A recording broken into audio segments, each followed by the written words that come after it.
처음부터 다 주지 않습니다. 선을 분명히 그어둡니다. 고마워하는 사람에게만 씁니다. 말은 줄이고 관찰은 늘립니다. 착한 사람 말고 귀한 사람이 됩니다. 여러분, 혹시 평생을 좋은 게 좋은 거다라는 마음으로 살아오진 않으셨나요? 자식에게는 아낌없이 주고 친구에게는 먼저 지갑을 열고 주변 사람들에게는 늘 웃으며 맞춰주면서요. 그런데 이상합니다. 나이가 들수록 고맙다는 말보다 당연하다는 반응이 돌아옵니다. 심지어는 만만하게 보는 시선까지 느껴질 때가 있습니다. 내가 힘들 때는 곁에 아무도 없고 평생을 다 바친 자식조차 엄마 아빠가 해준 게 뭐가 있냐며 가슴에 못을 박기도 합니다. 여러분은 분명 진심이었습니다. 그런데 결과가 상처라면 여기에는 이유가 있습니다. 오늘 저는 그 이유를 아주 현실적으로 풀어드리려고 합니다. 그리고 더 중요하게는 남은 인생을 귀하게 대접받으며 살 수 있는 관계의 대반전을 말씀드리려 합니다. 많은 분들이 착하게 살면 복을 받는다고 믿습니다. 그러나 현실은 종종 반대로 보입니다. 마음씨 좋고 거절 못하는 사람이 상처를 더 많이 받습니다. 왜 그럴까요? 사람은 익숙해지는 동물이기 때문입니다. 처음에 받았던 호의는 감동이지만 반복되면 공기처럼 당연해집니다. 여러분이 베푼 친절이 노력으로 보이지 않고 성격으로 취급되기 시작합니다. 저 사람은 원래 저렇게 해주는 사람이야. 이 말이 붙는 순간 여러분의 호의는 가치가 아니라 기본 서비스가 됩니다. 그리고 그 기본 서비스가 어느 날 멈추면 사람들은 이렇게 말합니다. 사람 변했네. 예전에는 다 해주더니 왜 안 해줘? 여러분, 이 말 들어보신 적 있지요? 여기서 마음이 무너집니다. 내가 진심을 다했는데도 상대가 내 진심을 권리처럼 쓰기 시작하면 사람은 갑자기 자기 자신이 초라해집니다. 그래서 오늘의 결론은 단순합니다. 잘해주지 말라는 말은 못되게 살라는 뜻이 아닙니다. 잘해주되 방식이 달라져야 한다는 뜻입니다. 착하면서도 만만하지 않은 사람, 베풀면서도 존경받는 사람, 진짜 귀한 사람이 되는 방식으로 바꾸라는 뜻입니다. 잠깐만요. 제 채널을 보시는 분들 중 아직 구독 전인 분들이 많습니다. 구독과 좋아요는 3초면 됩니다. 그 3초가 여러분이 남은 인생을 더 귀하게 살 수 있는 지혜를 계속 가져다 줍니다. 자, 이제 본격적으로 들어가겠습니다. 먼저 우리는 왜 착한 사람이 만만하게 보이는지 인간 심리를 알아야 합니다. 여러분은 호의가 권리가 되는 과정을 겪어보셨을 겁니다. 처음에는 감사해야 합니다. 그 다음에는 익숙해야 합니다. 그 다음에는 당연해야 합니다. 그리고 마지막에는 요구합니다. 왜 안 해줘? 이 네 단계가 정말 무섭습니다. 왜냐하면 한 번 권리로 바뀌면 여러분이 아무리 애써도 감사가 다시 돌아오기 어렵기 때문입니다. 큰아들은 늘 달려가는 효자였고 동생은 가끔 한 번 오는 사람인 집을 상상해 보십시오. 부모는 늘 해주는 큰아들에게는 당연하다고 하고 가끔 오는 동생에게는 귀하다고 합니다. 이것이 사람의 심리입니다.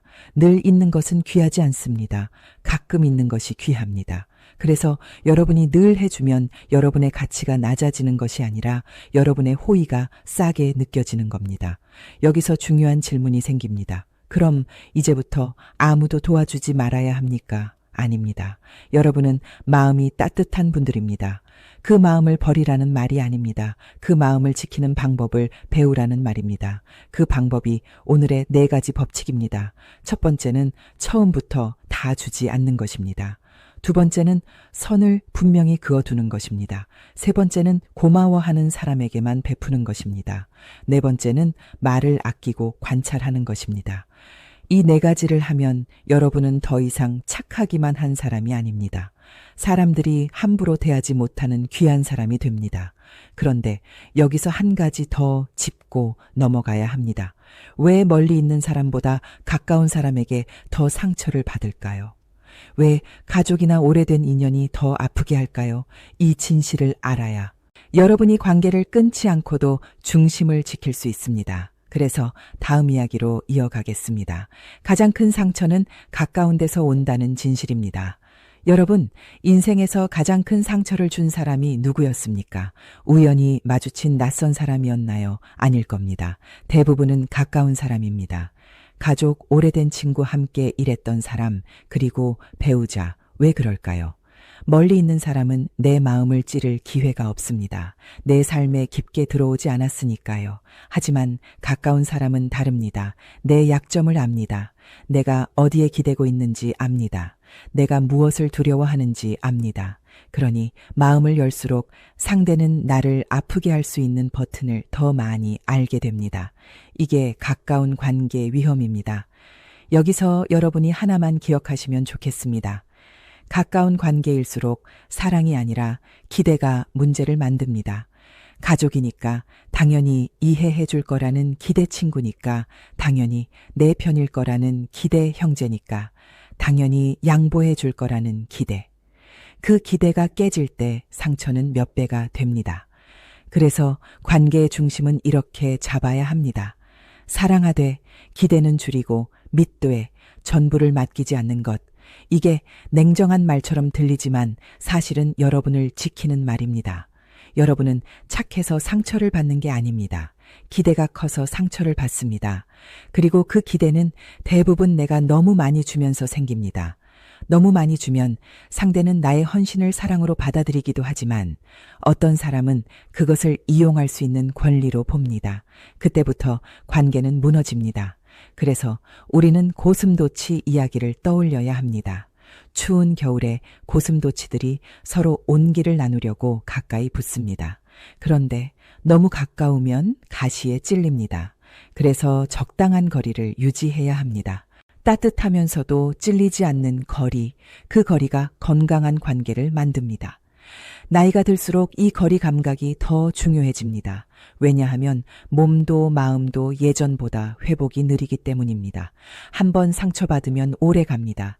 그러니 관계를 끊기 전에 거리부터 조절해야 합니다. 여러분이 오늘부터 할 수 있는 가장 쉬운 거리가 있습니다. 전부 말하지 않는 거리입니다. 전부 주지 않는 거리입니다. 전부 들어주지 않는 거리입니다. 이 거리만 있어도 관계가 확 달라집니다. 그럼 이제 본론으로 들어가 보겠습니다. 어떻게 해야 호의를 베풀면서도 만만해지지 않을까요? 첫 번째 법칙입니다. 처음부터 다 주지 마세요. 이게 핵심입니다. 왜냐하면 사람은 처음 받은 대접을 기준점으로 삼기 때문입니다. 처음부터 100을 주면 상대는 100이 기본이라고 느낍니다.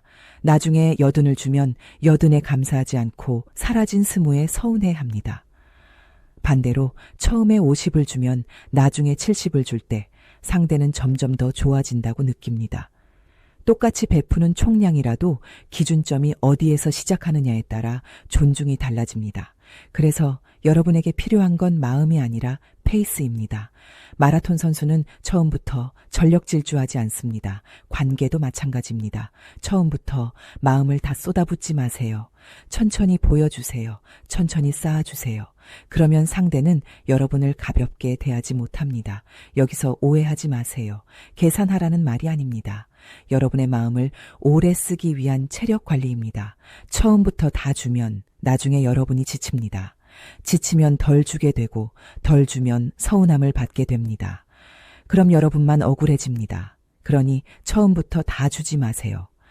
이 한 줄이 여러분의 인생을 지켜줍니다. 그런데 페이스를 조절하려 해도 경계가 없으면 다시 끌려갑니다. 그래서 두 번째 법칙이 필요합니다. 선을 명확히 그으세요.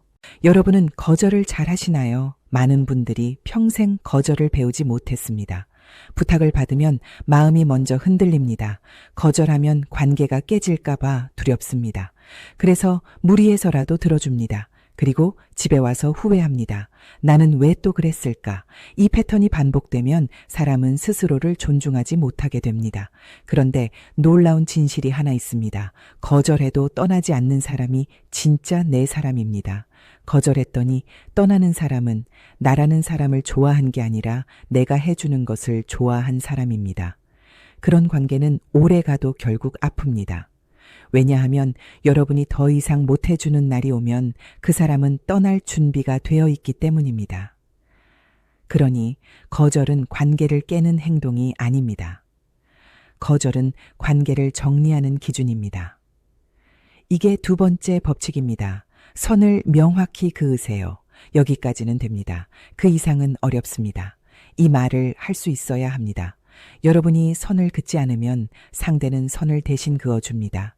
그리고 그 선은 대개 여러분에게 불리합니다. 그래서 여러분이 먼저 선을 그어야 합니다.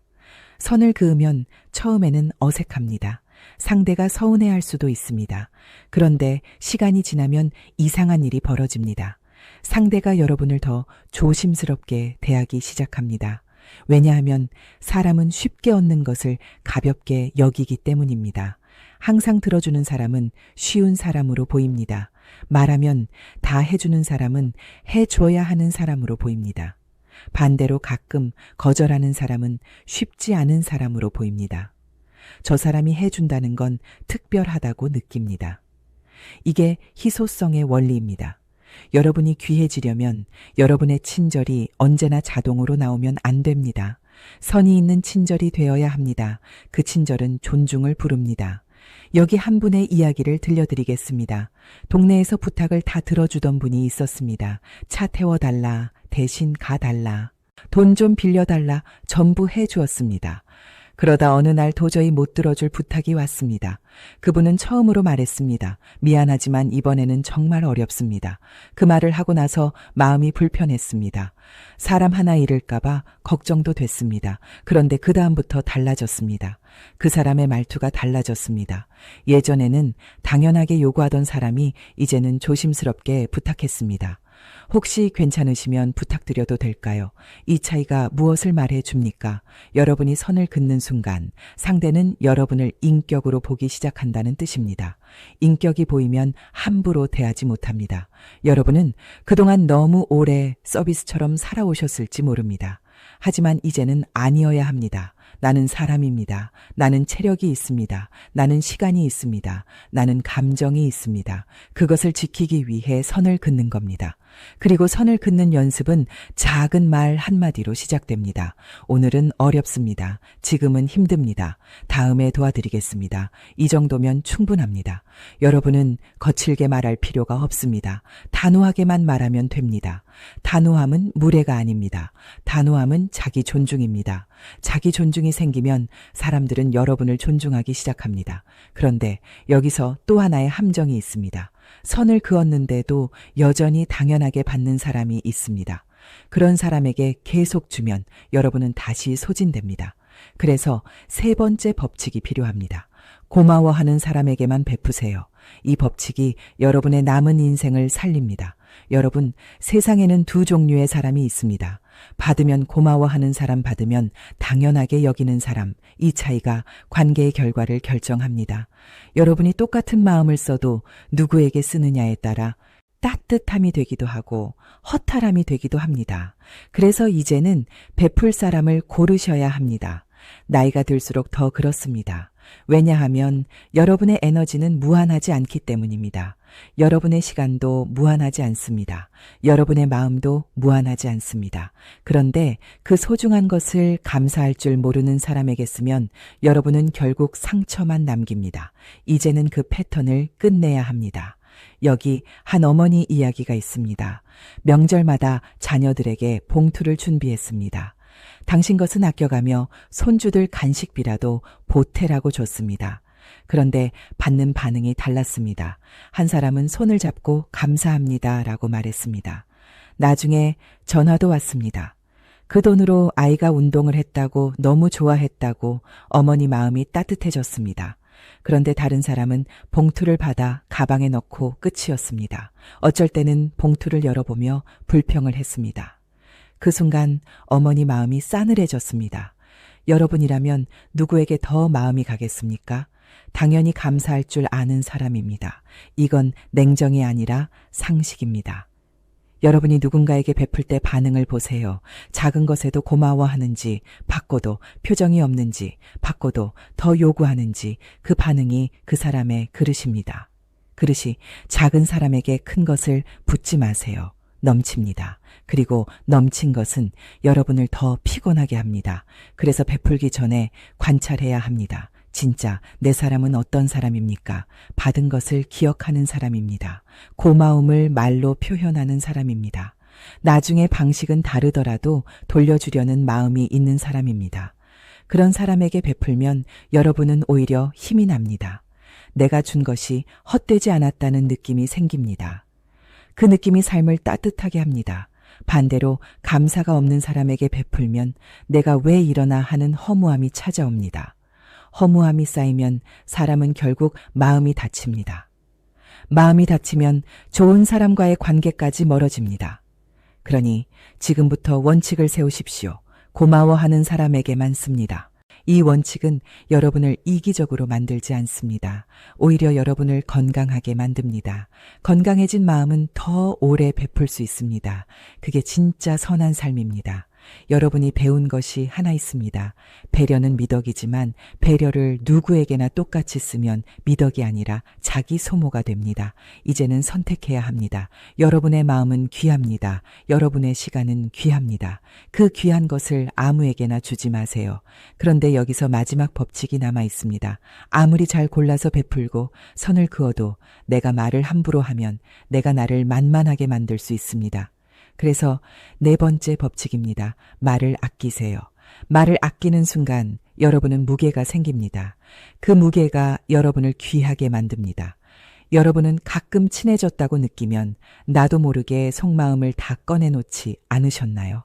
너한테만 하는 얘기야 하면서 집안 사정, 자식 걱정, 과거의 상처, 돈 문제 이런 이야기를 깊게 털어놓곤 합니다. 그런데 나이가 들수록 이 습관은 조심하셔야 합니다. 왜냐하면 내 약점을 내 입으로 말하는 순간 나는 그 사람에게 약점을 쥐어주는 것이 되기 때문입니다. 처음엔 내 편처럼 들어주던 사람이 나중에 사이가 틀어지면 그 말이 칼이 되어 돌아옵니다. 말은 바람처럼 퍼집니다. 그리고 한번 퍼진 말은 다시 주워 담을 수 없습니다. 그래서 어른일수록 말이 적고 무게가 있습니다. 말이 적은 사람은 차갑게 보일 수 있습니다. 그러나 시간이 지나면 그 사람의 깊이가 드러납니다. 사람들은 함부로 대하지 못합니다. 여러분이 귀해지려면 여러분의 입이 여러분의 가치를 지켜야 합니다. 이건 비밀만 말하지 말라는 뜻이 아닙니다. 자랑도 조심하라는 뜻입니다. 자식 자랑, 돈 자랑, 인맥 자랑 이런 것은 듣는 사람의 마음을 흔듭니다. 겉으로는 축하하지만 속으로는 비교가 생깁니다. 비교가 생기면 거리감이 생깁니다. 거리감이 생기면 관계가 미묘해집니다. 반대로 지나치게 자신을 낮추는 말도 하지 마세요. 나는 가진 것도 없어. 나는 아무것도 몰라. 나는 이제 끝이야. 이런 말은 무례한 사람에게 신호를 줍니다. 이 사람은 막대해도 되는 사람이구나. 이 신호를 주지 마세요. 말을 아끼되 자기 가치를 낮추지 말아야 합니다. 여기서 여러분이 기억하면 좋은 질문이 하나 있습니다. 입을 열기 전에 스스로에게 묻는 질문입니다. 이 말이 침묵보다 나은가? 침묵보다 나은 말만 하시면 여러분의 말은 금이 됩니다. 그리고 말이 금이 되면 사람들은 여러분을 귀하게 대합니다. 왜냐하면 금은 아무 곳에서나 나오지 않기 때문입니다. 이게 네 번째 법칙입니다. 말을 아끼세요. 대신 관찰을 늘리세요. 말을 줄이면 상대의 표정이 보입니다. 상대의 태도가 보입니다. 상대의 진짜 마음이 보입니다. 그 순간 여러분은 관계에서 손해보지 않습니다. 여러분은 이미 충분히 오래 살았습니다. 사람이 어떤 사람인지 말투와 행동으로 대충 알게 되는 나이입니다. 그러니 오늘부터 연습해보세요. 말을 한 번 줄이고 한 번 더 들어보는 겁니다. 그러면 사람을 보는 눈이 살아납니다. 그리고 사람을 보는 눈이 살아나면 누구에게 베풀어야 하는지, 어디에서 선을 그어야 하는지, 언제 거절해야 하는지가 분명해집니다. 여러분 이제 네 가지 법칙이 손에 잡히실 겁니다. 처음부터 다 주지 않는다. 선을 분명히 긋는다. 고마워하는 사람에게만 쓴다. 말을 아끼고 관찰한다. 이 네 가지가 합쳐지면 여러분은 착하기만 한 사람이 아니라 귀한 사람이 됩니다. 그럼 마지막 6차에서 이 네 가지를 일상에서 바로 써먹는 대화와 행동의 루틴으로 정리해 드리겠습니다. 여러분이 내일부터 바로 달라질 수 있는 방식으로요. 여러분 이제부터는 실제로 어떻게 행동하면 되는지 아주 현실적인 루틴으로 정리해 보겠습니다. 좋은 말은 많은데 막상 상황이 오면 입이 떨어지지 않는다고 하시지요. 그래서 문장부터 준비해 두셔야 합니다. 먼저 첫 번째 루틴입니다. 처음부터 다 주지 않는 연습입니다. 처음 만난 사람에게 과하게 퍼주지 마세요. 처음부터 시간을 다 쓰지 마세요. 처음부터 내 이야기 다 하지 마세요. 처음부터 내 도움을 무한정 열어두지 마세요. 처음에는 예의 있게, 그러나 적당히만 하시면 됩니다. 그리고 상대의 반응을 보세요. 그 사람이 여러분을 사람으로 대하는지, 서비스로 대하는지 둘의 차이는 말투에서 드러납니다. 두 번째 루틴입니다. 선을 긋는 연습입니다. 부탁을 받았을 때 바로 대답하지 말고 한 박자 쉬세요. 그리고 이렇게 말해보세요. 제가 확인해보고 말씀드릴게요. 이 말은 여러분에게 시간을 줍니다. 그 다음에 가능하면 이렇게 말합니다. 여기까지는 제가 도와드릴 수 있어요. 그 이상은 어렵습니다. 정중하지만 단호합니다. 여러분은 설명을 길게 하지 마세요. 설명이 길어지면 설득당합니다. 짧게 말하고 끝내는 것이 선을 지키는 방법입니다. 세 번째 루틴입니다. 고마워하는 사람에게만 베푸는 연습입니다. 작은 도움을 한번 줘보세요. 그리고 반응을 보세요. 감사합니다라는 말이 나오는지, 표정이 따뜻해지는지, 나중에 기억하는지, 이 세 가지가 보이면 그 사람은 받을 줄 아는 사람입니다. 그런 사람에게는 여러분이 더 따뜻해져도 됩니다. 반대로 당연하게 받거나 더 요구하거나 불평을 섞으면 그 사람에게는 더 주지 마세요. 여러분, 마음이 다치기 전에 멈추셔야 합니다. 네 번째 루틴입니다. 말을 아끼는 연습입니다. 특히 이 네 가지는 조심하시면 좋습니다. 돈 이야기, 가족 이야기, 사람 험담, 과거의 상처. 이 네 가지를 많이 꺼내는 순간 관계는 빨리 친해지지만 그만큼 빨리 위험해집니다. 대신 이렇게 바꿔보세요. 상대에게 질문을 하나 더 하는 겁니다. 요즘 어떻게 지내세요? 무슨 재미로 지내세요? 몸은 괜찮으세요? 이렇게 질문하고 듣는 사람이 되면 여러분은 자연스럽게 무게가 생깁니다. 그리고 무게 있는 사람은 만만해지지 않습니다. 마지막으로 오늘의 핵심을 한 문장으로 정리해 보겠습니다. 호의를 멈추라는 말이 아니라 호의를 귀하게 쓰라는 말입니다. 여러분의 친절은 값이 있습니다. 여러분의 시간은 값이 있습니다. 여러분의 마음은 값이 있습니다. 그 값을 스스로 지키는 순간 사람들이 여러분을 귀하게 대합니다. 그리고 그 귀함은 소리를 지르거나 싸워서 얻는 게 아닙니다. 선을 지키고 관계를 고르고 말을 아끼는 품격에서 나옵니다. 여러분은 이미 충분히 많은 것을 주며 살아오셨습니다. 이제는 남은 인생에서 내가 주는 만큼만 내 마음이 따뜻해지는 관계를 선택하십시오. 그렇게 살면 여러분은 착하면서도 당당한 사람, 따뜻하면서도 귀한 사람이 됩니다. 그리고 사람들은 여러분을 함부로 대하지 못할 겁니다.